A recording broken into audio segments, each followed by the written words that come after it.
ماجرای رفته کتابی است که به تازگی در یکی از نشریه‌های شهر دوشنبه به چاپ رسیده و اصلا به قلم یکی از تاجر موفق و صاحبکار موفق تاجیکستان عبدالخلیل خالقزاده تعلق دارد. عبدالخلیل بیشتر از همه نام کتاب برای من جالبتر بود که ماجرای رفته این چی معنا دارد؟ چرا محض همین گونه یک صفحه به کتابتون گذاشتید؟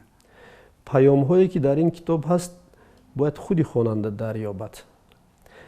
پیامی که من میخواهم دریابد این است که ما در اساس یک قطار اشتباه ها به خیلی خطاها راه دادیم و آمد به سر کشور ما آنچه آمد. اگر این کتاب تواند که به آدمان برساند که یک اشتباه خوردی آنها میتوند به یک فاجعه ملی بیارد و در آینده از همون پیشگیری شد، من خیلی خرسند میشم. ولی اصلا هدف این کتاب برای خاندان خودم بود. اون دوره زمان شوروی که شما زندگی به سر بردید تا فروپاشی شوروی و زندگی شما داشتید و تا حال حاضر دارید در زمان یعنی تاجیکستان بعد از شوروی، کدومی از این دوره ها برای شما جالب تر بود و چی منظور خودتون چی خلاصه میکنید که برای چی یکی از این دوره ها برای شما مهمتر و افضلتر است؟ واقعا نظام شوروی میتونست یک جامعه با عدالت برپا کند. اگر کمترین تغییرات در سیستم شوروی وارد میشد، کشور شوروی پاش هم نمیخورد و واقعا یکی از کشورهای بهترین دنیا می بود.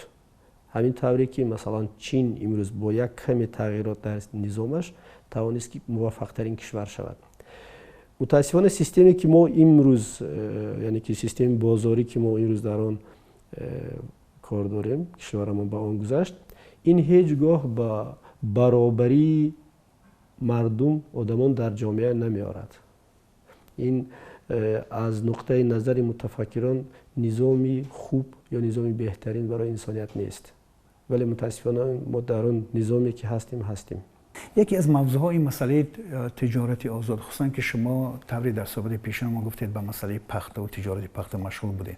حالا مشکلات اصلی پرورش شروع از پرورش پخته تا به تجارت و صادر کردن ها چی عامل‌های وجود دارد که سد رشد پخته پروری در تاجیکستان و فروش پخته به خارج کشور شده است؟ میتونید نام برید؟ یک برنامه دستگیری دهقان غیر از خوب کردن حالت زمین و تخمی و تأمینات هم هست. یعنی که دهقان وقتی که پخته را تولید میکند، استحصال میکند، اون باید باوری داشته باشد که در هر حالت پختش را با سود میفروشد.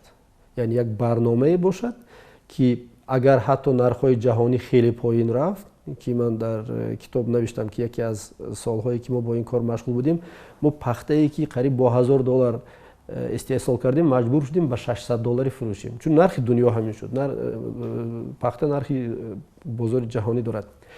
در حالتی که چنین ریسک پیش بیاید که این مثلا هر 10 سال 20 سال یک بار میتواند پیش بیاید، باید یک فوند باشد که زیان دهقانا را جبران کند. یعنی دهقان هیچگاه نباید ضرر بیند. این مقاله که دخالت روسیه و اسلام کریموف شما عنوان گذاری کردید، چرا شما محض این مسئله رو در کتابتون جای دادید و این چی مسئله بود که توجه شما را جلب کرد؟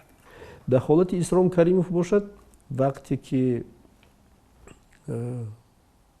معلوم شد که اسلام کریموف پیش از آن که دخالت کند شرط های گذاشته بوده است و برای اجرا نشدن اون شرط هاش بعداً اینقدر به کشور فشار آورد و نام کشور ما رو بد کرد، اینها همش اثباتی آنها هستند که یعنی که اون وقت دخالت به چی گونه صورت گرفته بود.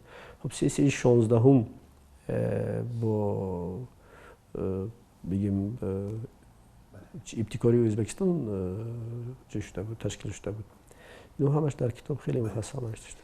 این کتابتون که یک دوره یک مرحله خاص زندگی شما رو در بر میگیرد، همونطور که در صحبت شما اشاره کردید، باز مشاهده و این گونه برداشت های هم در زندگیتون که حالا هم که زندگی ادامه دارن در نظر دارید که با قسم های بعدی همین کتاب شما به نشر رسانید و از همه مهمتر کدوم پهلو است که شما میخواهید که در قسم های بعدی ذکر کنید؟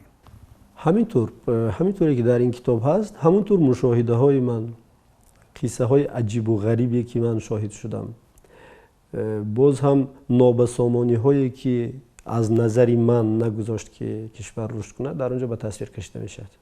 تشکر زیاد برای یک صحبت آزاد و باز و گشاد و هم برای این نوشتن این کتاب. سلامت باشین. بینندگان عزیز، صحبت ما با عبدالخلیل خالقزاده در اطراف این کتابشون ماجرای رفته بود.